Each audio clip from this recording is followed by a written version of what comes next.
Hi, I'm Madame Pamita, and I love teaching about magic. If you have a question about spells, the law of attraction, spirituality, witchcraft, Slavic folk magic, spirits, divination, you can join me on Sundays at the Live Magic Q&A where we record an episode of my podcast, Magic and the Law of Attraction, and then I answer your questions on anything mystical or magical live over Zoom. Just go to spellsquad.com to get the link to join me in the clubhouse. And don't forget to subscribe to this YouTube channel and click the bell icon so you get a gentle, magical reminder and you'll be the first witch to see whenever anything new goes up. Here's a great tidbit from one of our past Q&As answering a really important spiritual question.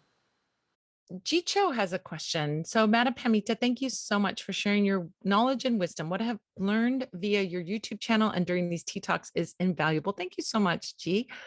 My question is, how do you protect yourself when you know that someone with ill intention and magical knowledge and prowess has a witness of yours, such as a picture, hair, clothes, nails, shoes, etc.? Great question. This is a fantastic question.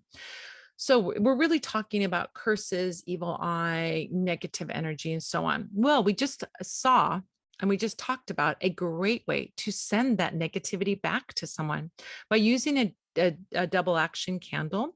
We can send the negativity that they send to you back to them.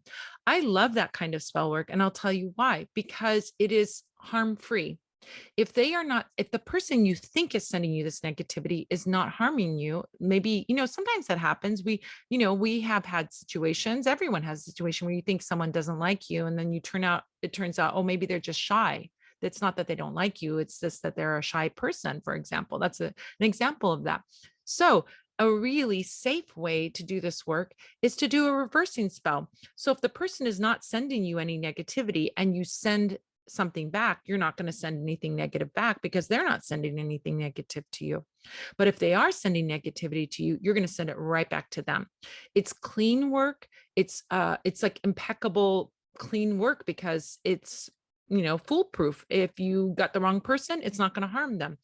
It's like that, saying, I am rubber, you are glue. Whatever you say bounces off of me and sticks to you. You're just shedding all of that negativity that they're sending and sending it right back to them so that you're not harmed.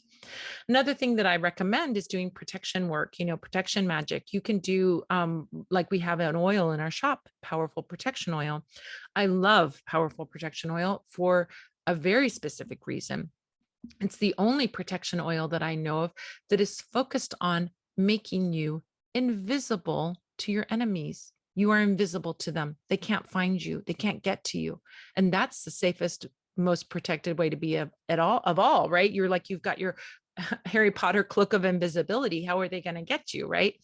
So it doesn't literally make you invisible. So it's not called invisibility oil, but it's powerful protection oil. It makes you energetically invisible to your enemies. And that is a fabulous way to work. So you can use that.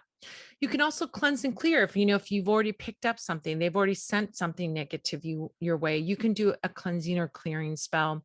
You can do a bath. A bath is a really fantastic way. We have prepared baths at the Parlour of Wonders that you can use. Energetic purification is a great one to clear and cleanse and get rid of any negativity that someone's sending your way. And then you can put that powerful protection oil on afterwards and be ready to go. So those are some great examples of ways that you can use, you can protect yourself from somebody else's negative energy. Now, I will say this, most people get very worried or nervous about curses or evil eye or negativity, but I like to say it's like this. Most curses, most negative magic is like stepping in dog poop. If you step in dog poop and you walk all over your house, that's a big disaster. That's not good.